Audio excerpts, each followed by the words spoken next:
Student, in previous video we have seen about the Newton's first law, and in that also we studied about the physical quantity like a momentum, and it is depend on the uh, velocity and the mass. Now in this video we will study about the statement of the second law of motion.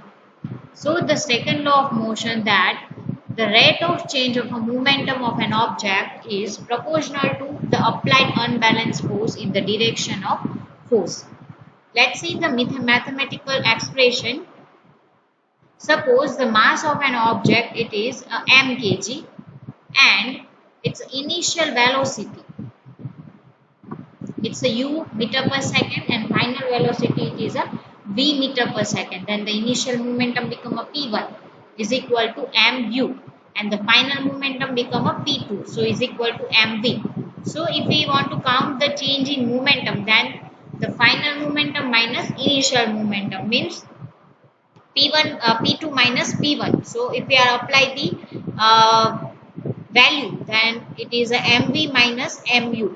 So here we can take the m as a common, so we get v minus u. But if we are talking about the rate of change of momentum, then we have to consider time as well. So the rate of change of momentum is equal to change in momentum divided by time taken. So the formula, it is become a m v minus u divided by t. And according to the second law, this rate change is momentum is directly proportional to the force. So the F means the force is directly proportional to the m into v minus u divided by t. But as we know, we discussed in a chapter number 8 that v minus u divided by t is equal to a, that is of acceleration. So if we are applied that value, then the new formula is arise, that F is equal to kma, whereas the k is equal to constant. So the f is equal to 1. It is a constant and it is value. We have to assume 1. So 1 into m into a is equal to ma. So SI unit, as we know, the SI unit of mass is a kilogram, and the acceleration, that is meter per second square. Or instead of, you can also write down the Newton. Now the next definition, it is a 1 Newton when an acceleration of 1 meter per second square is seen in the body of mass 1 kg, then the force is applied on the body is said to be a 1 Newton. Let's see the proof. Till now I think we have already discussed in a previous video. From this video we will discuss about the proof of Newton's first law of a motion from the second law. So the first law that states that if the external force, it become a zero, means there is no any kind of external force is applied on the body, then the moving body keeps moving with the same velocity. Or if the any body or any object, it is in a rest condition, then it will be a rest only. So in such a condition, we consider f is equal to 0.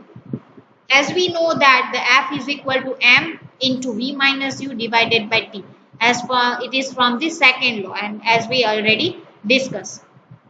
So in the first case, a body is moving with the initial velocity u, then the m into v minus u divided by t is equal to 0. Why 0? Because v minus u, it is become a 0, because initial velocity, it is a 0.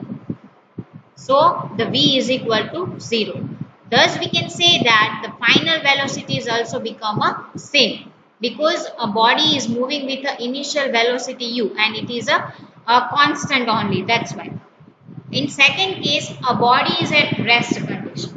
In such a case also we get the u, means the initial velocity is a 0. So for that, if we have keep this value in the formula, therefore from the above, u is equal to v is equal to 0.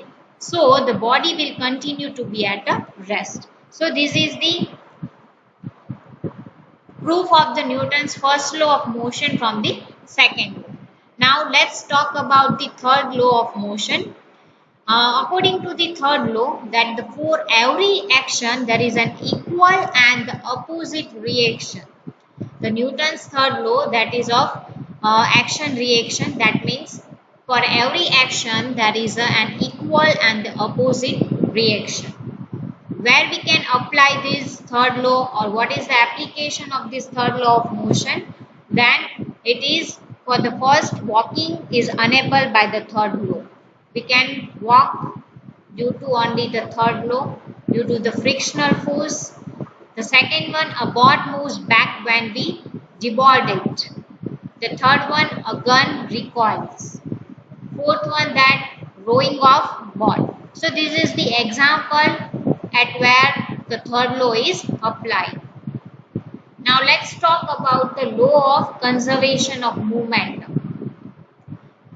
As we studied that the law of conservation for the energy, that the energy neither be created or neither be destroyed, it is only converted from one form to another form. Seem like there is another one law, it is for the momentum, and that law is known as the law of conservation of momentum.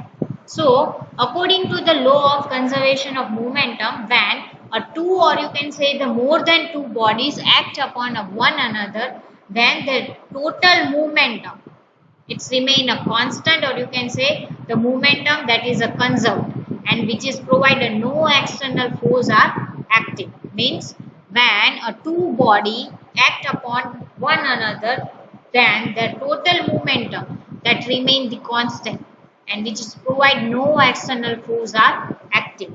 For example, as per the law, we can write down that the initial momentum is equal to the final momentum. Let's take one example and understand. Suppose there is a two object is there, A and the B, and this each of the object has a mass m1 and the mass m2. That means the object A possesses the m1 mass and the object B which possesses the m2 mass. Both are moving initially velocity u1 and u2. After this velocity, they both are striking with each other. After this striking, its velocity is becoming a v1 and v2 respectively. And for this movement, it's required t time. Here in the figure, you can see that this is the A object and its mass is m1. B object is there, its mass is m2.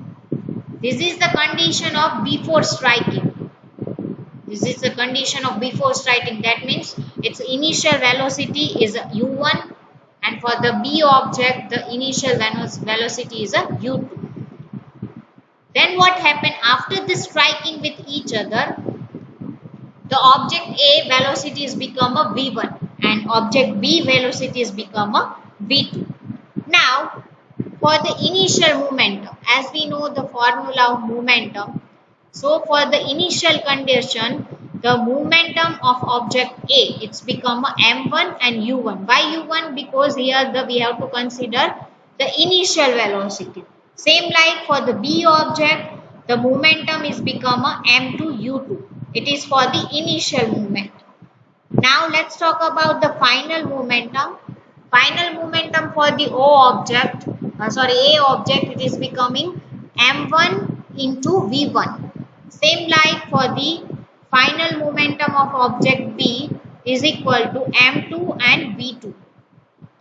So the rate of change of momentum A, as we discussed that we have to consider the final momentum minus initial momentum, then we get the rate of the change of momentum in A object. So the F1 is equal to m1 minus m1 into v1 minus m1 into u1 into t is equal to, here the slash is remain divided by t, that's why it's become a rate of the change. So the formula is m1 v1 minus m1 u1 divided by t is equal to m1 into v1 minus u1 divided by t. So it is give us a rate of change of momentum in A object. Same like for the B object, the rate of change of momentum in B object and the force that is of F2 is equal to F2 V2 minus M2 U2 divided by T is equal to M2 here common. So M2 into V2 minus U2 divided by T. So we know that from the third law of motion, F1 is equal to minus F2. So the M1 in bracket V1 minus U1 divided by T. This is the value of F1 that we already find out over here. Here you can see, right? And for the F2 we have to take a minus F2 value. So the minus M2 in bracket V2 minus U2 divided by T. So the final it is become M1 V1 minus M2 U2 is equal to minus M2 V2 plus M1 U1. So we can write down like this, M1 U1 plus M2 U2. This become over here, so it is become a plus and this move over here. So the M1 V1 plus M2 V2. Thus we can say that the initial momentum is equal to a final momentum. Let's see one more time, it's an important one. If asked that, write down the law of conservation of momentum and derive the equation for the same, then you have to write down this whole theory. So in such a case we have to take two objects for the example. So as per the law of conservation of momentum, when two bodies act upon one another, the total momentum is remain the constant one provided no external force are acting on it. So we can write down like that, the initial momentum is equal to a final momentum. Then after we have to explain by giving an example. Here you can see the two objects are there, A and B, and each of have mass m1 and m2. And they are moving initial velocity with u1 u2, and after this velocity they are striking with each other between a t time, and it start moving with the velocity v1 and v2. Here the condition is given before the striking and the after the striking. So now for the initial momentum for the A object is equal to m into u, whereas the u that is stand for the initial velocity. So the m1 into u1. Same like for the B object, it is become a m2 u2. For the final momentum of object A is equal to m1 v1. Same like for the final momentum of object B is equal to m2 v2. So the rate of change of momentum in A. So the F1 is equal to m1 v1 minus m1 u2 divided by T is equal to m1 into v1 minus u1 divided by T. Now the rate of a change momentum in B. So for that F2 is equal to m2 v2 minus m2 u2 divided by T is equal to the final one means the m2.